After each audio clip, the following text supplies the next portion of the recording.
Добре дошли при Фризьора. Тук си говорим за здраве, красота и лайфстайл. Не пропускайте да се абонирате за канала, да харесвате и коментирате видеята. Здравейте! Намираме се на Национален стадион Васил Левски в компанията на Злати Димитрова. Здравей, Злати! Здравейте! Разкажи ни малко повече защо сме тук днес. Аз съм тук днес за втора поредна година, тъй като съм посланник на поредната благотворителна кауза, която се организира 8 година от Run Together България. Тук се събират много хора от всякаква възраст, от малки до големи, кучета, бебета, абсолютно всички хора, разбира се, и със специални нужди. Ние тичаме точно в името на тази благотворителна кауза в тяхна помощ.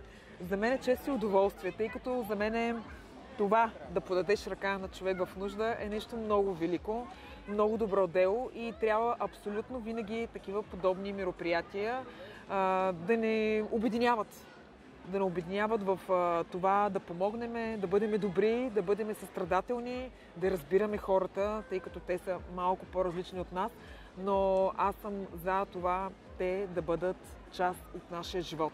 Защото ние живеем заедно с тях и няма нищо по-хубаво от това да се докоснеш до тях, да ги видиш, техните усмивки, реакции. Преди малко дори не можахте да запечатате този момент, но това бяха деца, аутисти, но виждате колко са емоционални, колко са усмихнати, колко са щастливи, защото те получават абсолютно същото от всички посланици тук, които сме се събрали. Не съм само аз, разбира се. Много публични личности застават с името си зад тази кауза и аз смятам, че ние трябва да бъдем последователи, трябва да бъдем и, разбира се, хората, които разпространяваме тези каузи, да стигнат до много повече, да разберат за нея, разбира се, и да станат част от нея.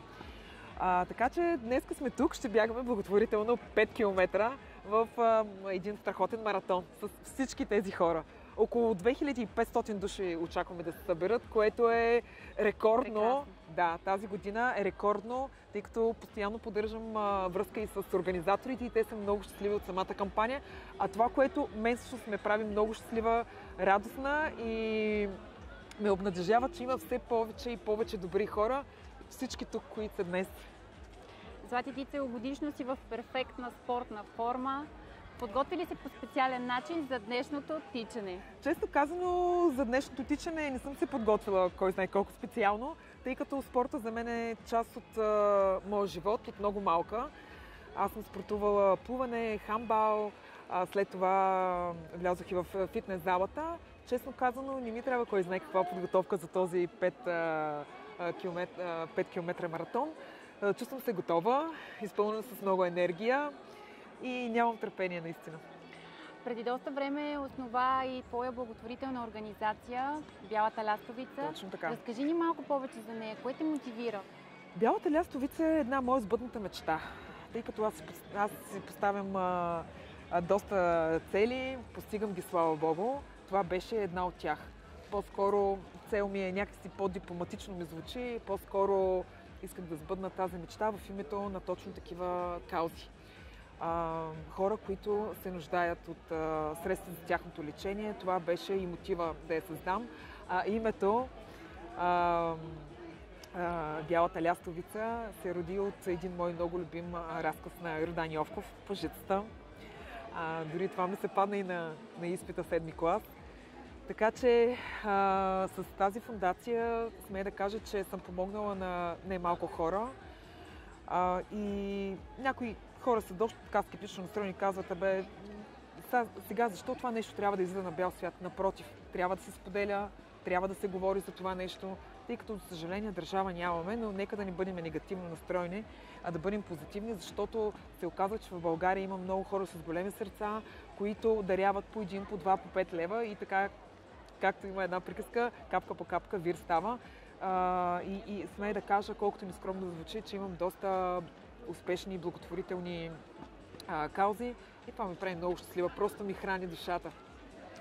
В момента има ли активна кампания?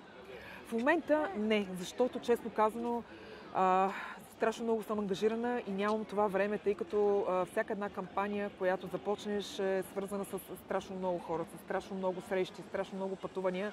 Съжаление, просто съм много ангажирана, имам и странични мои ангажименти, дете, но ежедневно съм част от различни кампании, разпространявам ги, споделям ги, правя видеозаписи.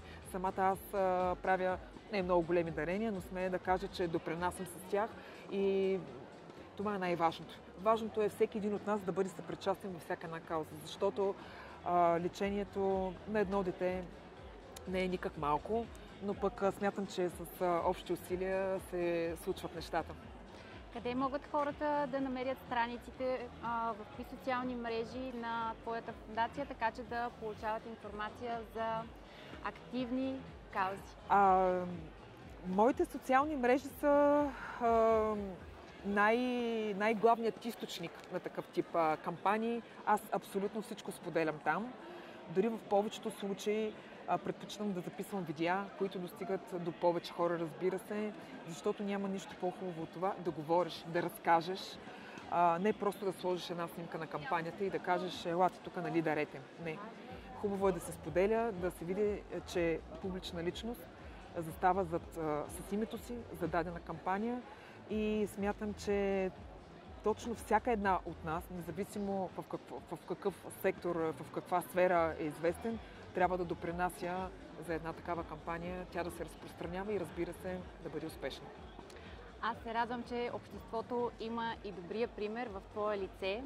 Благодаря Старая ти безкрайно много и ти пожелавам леко бягане. Благодаря. Благодаря и на вас. И успех, Злати. Благодаря ви много от все сърце. До скоро. До скоро. Очаквайте втората част на интервюто с Злати Димитрова, където вече ще бъдем в студиото на При фризьора и ще си говорим за нашите теми – здраве, красота, лайфстайл и бизнес. Благодаря ви, че бяхте с нас и днес. Не забравяйте да се грижите за себе си отвън и отвътре. Ако този епизод ви хареса, споделете го с приятел и ни последвайте за още вдъхновение. Останете красиви, останете себе си.